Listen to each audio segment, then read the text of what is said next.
मेरा पति विदेश में रहता था। मैं और मेरी सास घर में अकेले रहते थे। मेरी सास विधवा थी। वो रोजाना शाम को खाना बनाकर ले जाती और कहती है कि किसी अनाथ को दे आती हूँ, तुम्हारे ससुर को पुण्य मिलेगा। एक दिन सास बेहोश हो गई और डॉक्टर को दिखाया तो डॉक्टर कहती हैं कि तुम्हारी सास गर्भवती है।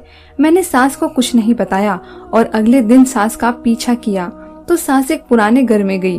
वहां जाकर जैसे ही दरवाजा खोला तो मेरी आंखें फटी की फटी रह गई, क्योंकि मेरी सास। मैं अपने मामा के घर में रहती थी। मेरे आगे पीछे कोई न था। मामू ने जो पहला रिश्ता मेरे लिए आया उसके लिए हाँ कर दी और मुझे अपने घर से विदा कर दिया, क्योंकि उनकी अपनी भी बेटियां शादी के लिए बैठी हुई थी तो झटपट से मेरी शादी निपटा दी। मैं उनकी बेटियों से ज्यादा खूबसूरत थी, इसलिए मामी को ये खौफ था कि कहीं अच्छे से अच्छा रिश्ता मेरे लिए ना आ जाए। इसलिए मेरे लिए जब अभिजीत का रिश्ता आया तो मामी ने मामा के कान भरे और जल्दी जल्दी ऐसे शादी कर दी मेरी जैसे मैं घर से भाग जाऊंगी। लेकिन मेरी किस्मत अच्छी थी कि मुझे इतना अच्छा पति मिला। मेरा पति बहुत ज्यादा अमीर नहीं था, लेकिन मेरी शादी होते ही पैसों की कमी का सामना करना पड़ गया था उनको, क्योंकि मेरी शादी में अच्छा खासा खर्च हो गया था। मेरे पति ने शादी अच्छे तरीके से करने के लिए काफी कर्जा ले लिया था, इसलिए वो कर्जा उतारने के लिए उनको विदेश जाना पड़ा ताकि वो कुछ पैसे जमा करके आ जाएं। कर्जा भी उतर जाएगा और अच्छे तरीके से गुजर बसर भी हो जाएगा। उनके कागजात पहले से ही बने हुए थे, इसलिए वो कमाने के लिए दुबई चले गए, जहाँ पर मेहनत मजदूरी करनी थी उन्हें। अभी मेरी शादी को 2 महीने ही हुए थे कि मेरा पति देश से बाहर चला गया और मुझे बहुत अफसोस हो रहा था। मैंने अपने पति के साथ ज्यादा वक्त नहीं गुजारा था। अभिजीत ने मुझे कहा कि मैं जल्दी वापस आ जाऊंगा, थोड़ा सा सब्र करना। पैसों की परेशानी बहुत ज्यादा है, सिर्फ शादी की नहीं, अपने घर बनाने के लिए भी कोशिश कर रहा हूँ, क्योंकि अभी हम किराए के मकान में रहते हैं। क्या तुम नहीं चाहती कि हमारा अपना घर हो? इस तरह की बातें करके अभिजीत ने मेरी उदासी को दूर करने की कोशिश की, क्योंकि उनके जाने की खबर सुनकर मैं काफी दिनों से उदास थी। फिर मैंने सोचा कि वो ठीक ही कह रहे हैं, मुझे थोड़ा इंतजार करना होगा। इसके बाद जब हमारी आर्थिक स्थिति अच्छी हो जाएगी तो हम एक खुशहाल जिंदगी की शुरुआत करेंगे। अपने पति को मैं देश से बाहर विदा कर दिया, लेकिन अब इस घर में मैं और मेरी सास रह गए थे। इस थोड़े से समय में मेरी सास से ज्यादा बात नहीं हुई थी, क्योंकि मुझे पता था कि मेरे पास अपने पति के साथ वक्त गुजारने के लिए बहुत कम वक्त है। इसलिए शादी से लेकर अब तक का सारा समय दिन रात मैंने अपने पति के साथ ही गुजारे थे। अपनी सास के साथ बैठने को और बात करने को तो मुझे वक्त ही नहीं मिला था, ना ही फिलहाल कोई जरूरत थी। मैं तो बस उनको खाना बनाकर देती थी और वो चुपचाप खा लेती थी। मेरी सास सारा दिन और सारी रात क्या करती रहती थी मुझे उससे कोई मतलब नहीं था। लेकिन अब जबकि मेरे पति चले गए थे तो घर में मैं और मेरी सास थे, इसलिए हम दोनों की थोड़ी बहुत बातचीत हो जाया करती थी। लेकिन मेरी सास कुछ अजीब सी थी। वो आम सासों की तरह नहीं थी। काम ना करने पर मुझे कुछ नहीं कहती थी, खामोशी से खुद काम कर लिया करती थी।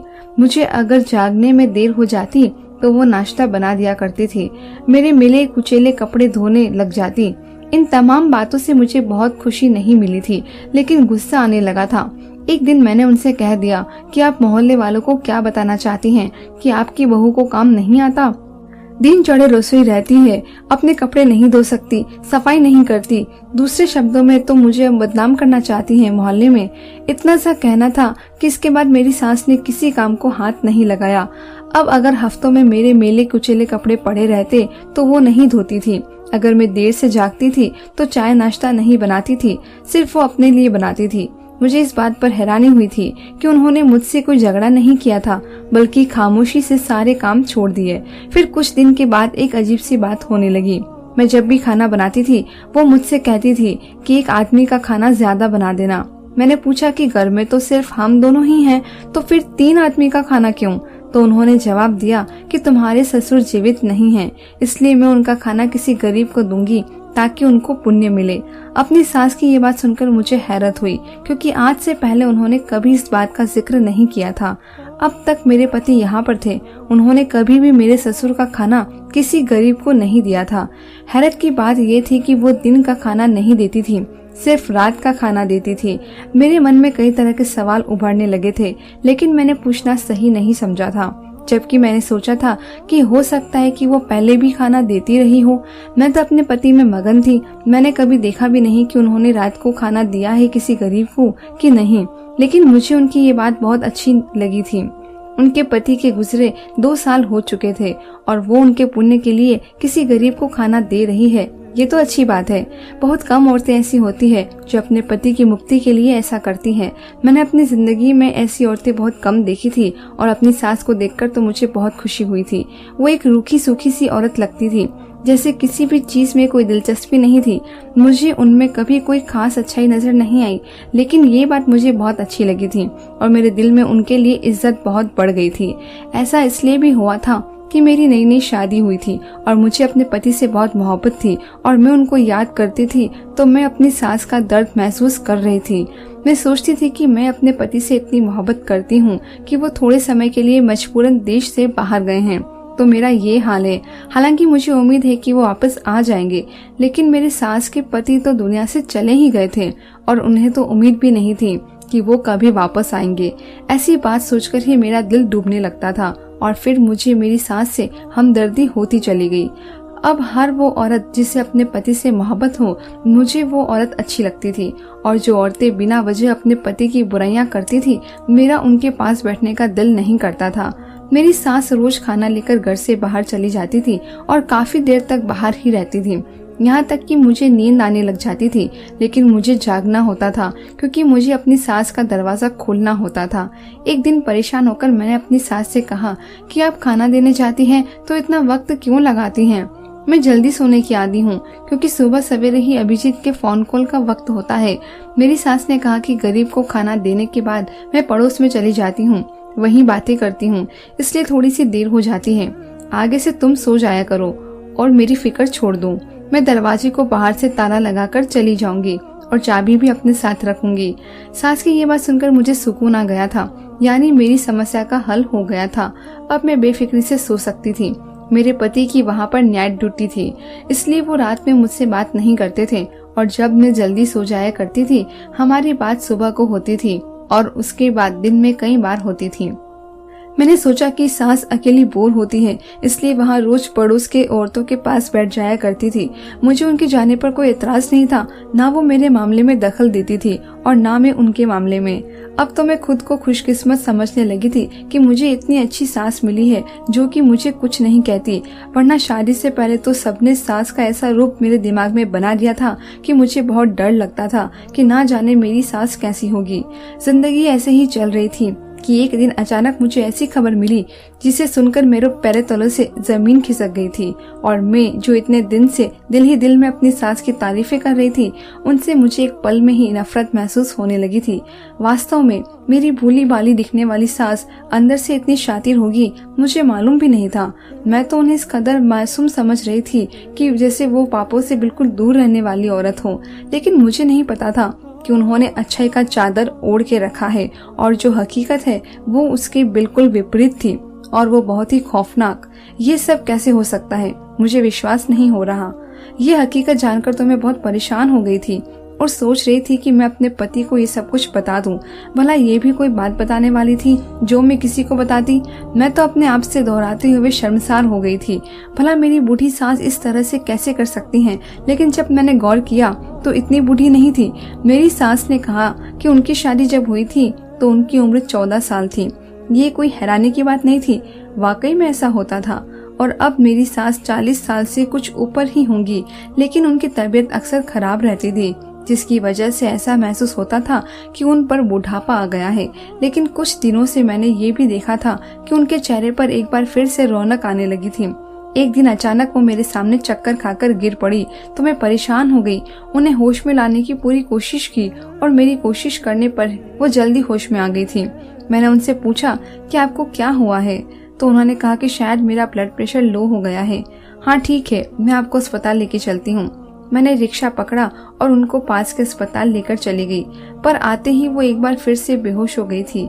मैं परेशान हो गई कि आखिर उनको हुआ क्या है। शायद वाकई उनका ब्लड प्रेशर बहुत ज्यादा लो हो गया है और गर्मी भी तो है। डॉक्टर ने कहा कि कुछ टेस्ट करने होंगे। डॉक्टर ने उन्हें आराम का इंजेक्शन दिया और उनके खून का सैंपल लेकर कुछ टेस्ट किए। उनके होश में आने के बाद हम घर वापस आ गए, लेकिन अगली सुबह जब मैं रिपोर्ट लेने गई तो मेरे पैरों तले से जमीन खिसक गई, क्योंकि उस रिपोर्ट के मुताबिक तो मेरी सास प्रेग्नेंट थी। ये देखकर तो मेरे सर बुरे तरीके से चकराने लगा था कि ये सब क्या हो रहा है। मैंने सास को कुछ नहीं बताया और बदनामी के डर से वो रिपोर्ट छुपा दी। मेरी सास की तबीयत वैसे ही खराब थी। इस खराब तबीयत के बावजूद वह रोज की तरह खाना लेके जाती थी। मुझे गुस्सा आ गया। मैंने कहा कि किस तरह का ड्रामा कर रही है ये औरत। मैं इनके पति से बहुत मोहब्बत देखकर प्रभावित हुई थी, लेकिन मुझे नहीं पता था कि ये औरत इतनी गिरी हुई निकलेंगी। अब तो मुझे यकीन हो गया था कि ये खाना देने के बहाने अपने आशिक से मिलने जाती थी। यकीनन खाना भी उसी को देती होंगी, बल्कि उसके साथ मिलकर खाती होंगी, क्योंकि वो बहुत सारा खाना निकाल कर ले जाती थी, जो कि 2 लोगों के लिए काफी होता था। पहले मैंने इन चीजों पर ध्यान नहीं दिया था, लेकिन अब मैं सोचने पे मजबूर हो गई थी, क्योंकि बात ही ऐसी थी। मैंने फैसला किया कि इस बात का पता लगा कर रहूंगी कि आखिर मामला क्या है और मेरी सास रोजाना रात को कहाँ जाती थी। मैंने सोचा कि मैं सारे पक्के सबूत इकट्ठे करूंगी, इसके बाद ही अपने पति को सारी बात बताऊंगी। मेरे पति को भी पता चले कि उनकी माँ ने कितनी अजीब हरकत की है। इंसान जवानी में ऐसी गलती करता है तो बात समझ में आती है, लेकिन बुढ़ापे की दहलीज पर कदम रखते हुए मेरी सास को थोड़ा भी एहसास नहीं हुआ कि वो पल पल मौत के करीब हो रही है। वैसे तो मौत हर वक्त इंसान के सिर पे होती है, कभी भी आ सकती है, लेकिन बुढ़ापा मौत का संकेत होता है। उम्र के इस हिस्से में दाखिल होते हुए मेरी सास को पूजा पाठ में मग्न होना चाहिए था। इस हिस्से में आकर वो इस तरह का काम कर बैठी हैं। मैंने सास का पीछा करने की ठान ली थी। सोचा कि आज रात जब वो खाना लेकर बाहर जाएंगी तब मैं भी उनके पीछे चली जाऊंगी, लेकिन मुझे याद आया कि वो ताले की चाबी लेके जाती थी और बाहर से ताला लगाकर जाती थी, क्योंकि मैंने ही उन्हें कहा था कि मुझे नींद जल्दी आ जाती है। उनका इंतजार करते हुए मुझे देर हो जाती है। मैंने अपनी सास से कहा कि वो आज के बाद बाहर से ताला लगाकर ना जाया करे। मुझे डर लगता है कि कहीं अगर घर में आग वगैरह लग गई तो मैं कैसे बाहर निकलूंगी। मेरी ये बात सुनकर सास के चेहरे का रंग फीका हो गया था। मैंने महसूस किया कि मेरी यह बात उन्हें अच्छी नहीं लगी थी। अब तो मुझे यकीन हो गया था कि दाल में कुछ काला है। जैसे ही मेरी सास खाना लेके बाहर गई तो मैंने अपनी पुरानी चादर उठाई, जो कि शादी से पहले मैं इस्तेमाल करती थी और शादी के बाद भी इस चादर को यादगार के तौर पर अपने साथ लाई थी। इस चादर का इस्तेमाल मैंने इसलिए किया था ताकि सास मुझे पहचान न सके, वरना जो चादर मैं रोज इस्तेमाल करती थी उससे तो वो बखूबी पहचान सकती थी कि मैं उनका पीछा कर रही हूँ। रात के 9 बज रहे थे और गली सुनसान हो गई थी, क्योंकि मोहल्ले वाले जल्दी सोने के आदी थे। मैं इस तरह से सास का पीछा कर रही थी कि उनको थोड़ा भी शक ना हो कि कोई उनके पीछे है। वो शायद अपनी धुन में चलती जा रही थी। खाना हाथों में थामे हुए चलते चलते वो बहुत दूर आ गई थी। मुझे हैरानी हुई कि एक बीमार औरत इतनी दूर कैसे जा सकती है। फिर वो एक पुराने से घर में घुस गई, जो बहुत ही टूटा फूटा सा था। मुझे डर था कि अंदर घुसते ही कहीं वो दरवाजा बंद ना कर दे, लेकिन जब मैंने पीछा किया तो देखा कि दरवाजे में तो कोई कुंडी ही नहीं थी। यानी कि वो घर इतना पुराना और टूटा फूटा था कि उसके दीवारों पर इस तरह के गवाह थे। मैं दबे पांव इस घर के अंदर घुसी तो मैंने वहाँ पर देखा कि वहाँ पर मेरी ही सास का हम उम्र एक शख्स मौजूद था और मेरी सास उससे बहुत खुशहाल माहौल में बातें कर रही थी। ना सिर्फ बातें कर रही थी बल्कि अपनी हाथों से निवाले बनाकर उस इंसान को खिला रही थी। ये दृश्य देखकर तो मेरा ऊपर का सांस ऊपर और नीचे का सांस नीचे रह गया था कि ये सब क्या हो रहा है। यानी कि मेरी सास रोजाना मुझसे झूठ बोलकर जाती हैं कि वो गरीब बच्चों को खाना देने जाती हैं, जबकि वो यहाँ पर किसी अनजान आदमी के घर अंदर आकर न सिर्फ अपने हाथों से खाना खिलाती हैं बल्कि उससे खुश होकर बातें भी कर रही थी और काफी वक्त लगाती हैं। यहाँ तक कि मैं सो जाती हूँ और जब मैं पूछती हूँ तो कहती हैं कि मोहल्ले की औरतों के साथ बैठती हूँ। और मैं इतनी बेवकूफ थी कि मैंने उनसे बातों पर ध्यान देना तो दूर की बात, कभी सास पर जरा भी शक नहीं किया था और मैं उनको एक अच्छी औरत समझती रही जो अपने पति की वफादार हैं और उनके पुण्य के लिए खुद गली में बाहर बच्चों को खाना देती है। लेकिन अब बात सिर्फ खाना खिलाने की हद तक नहीं थी, ना ही किसी अनजान शख्स से बातें करने की हद तक थी, बल्कि बात तो इससे भी बहुत आगे निकल चुकी थी। मेरी सास तो गर्भवती हो चुकी थी। अब तो मुझे यकीन हो गया था कि यही वो शख्स है जिसके साथ मेरी सास का कोई चक्कर है। इसी वजह से वो खाना देने के बहाने यहाँ आती है। अब ये आदमी कौन है मैं नहीं जानती थी। पहले तो मेरा दिमाग किया कि मैं वहां जाकर उन दोनों के मुंह पर उन्हें भला बुरा कहूं, फिर मुझे ख्याल आया कि वो दोनों कहीं मुझे नुकसान न पहुंचा दे और मैं पीछे अपने घर भी खुला छोड़कर आई थी, कहीं चोर न घुस जाए। मुझे यह फिक्र थी। जैसे ही मेरे दिल में चोर का ख्याल आया मैं तुरंत वापस आ गई, क्योंकि वहाँ पर मेरे जेवरात भी पड़े थे जो बहुत कीमती सामान था। मैं सोच सोच कर पागल हो रही थी। मैंने फैसला कर लिया था कि मेरी सास घर आएगी तो मैं उनके सामने वो सब कुछ बोल दूंगी जो मेरे दिल में है। वहाँ पर तो मैं उस अनजान शख्स के डर की वजह से कुछ नहीं कह पाई, लेकिन घर में तो मैं बोल सकती थी।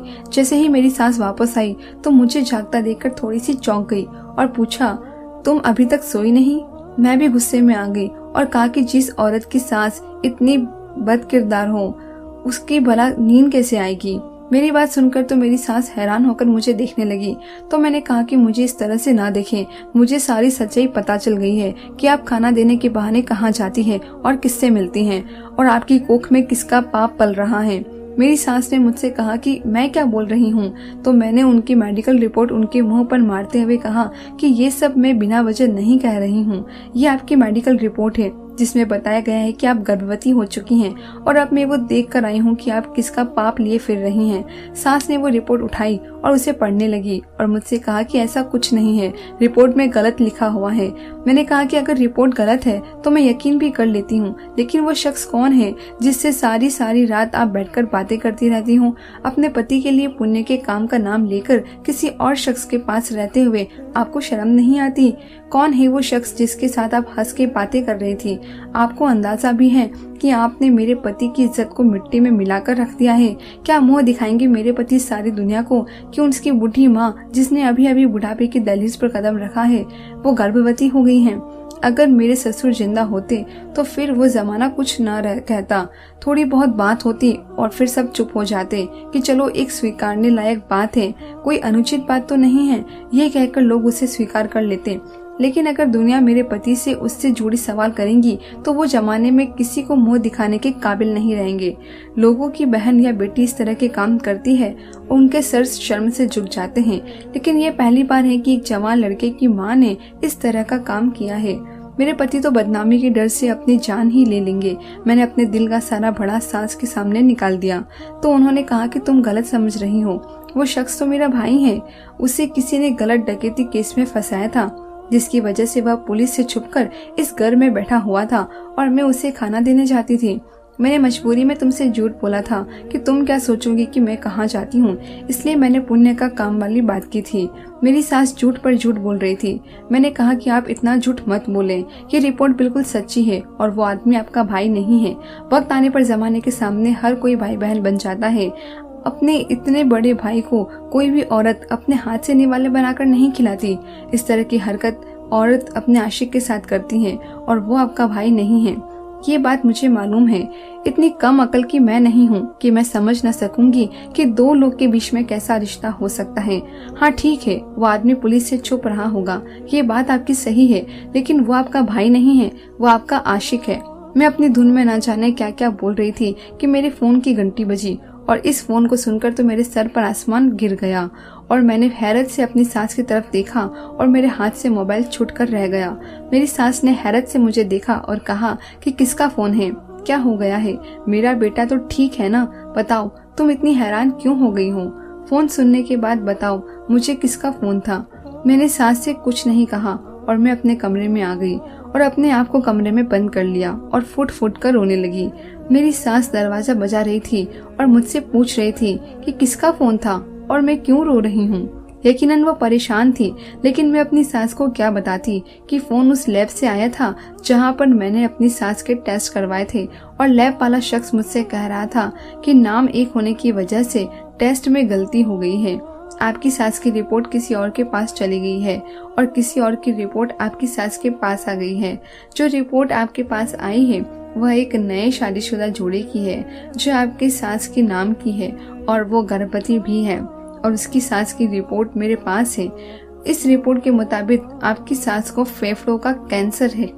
अब मैं अपने सास को क्या बताती कि मैं जो इतनी देर से उनके किरदार पर उंगली उठा रही थी, उनके पास तो जिंदगी की वक्त कम बचा है।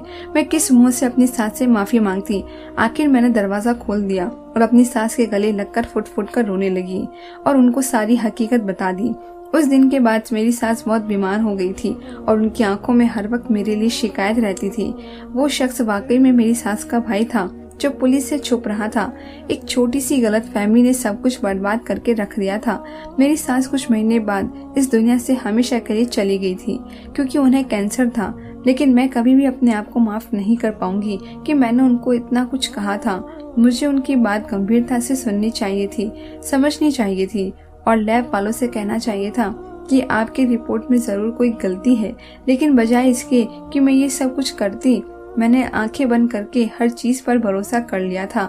काश कि मैं एक पल को सोचती कि रिपोर्ट गलत भी हो सकती है। मुझे ये बात सोचनी चाहिए थी, आगे जाकर डॉक्टर से बात करनी चाहिए थी। लेकिन मैंने अपनी जिंदगी की सबसे बड़ी गलती कर दी थी और मेरे दिल में हमेशा इस बात का बोझ रहेगा।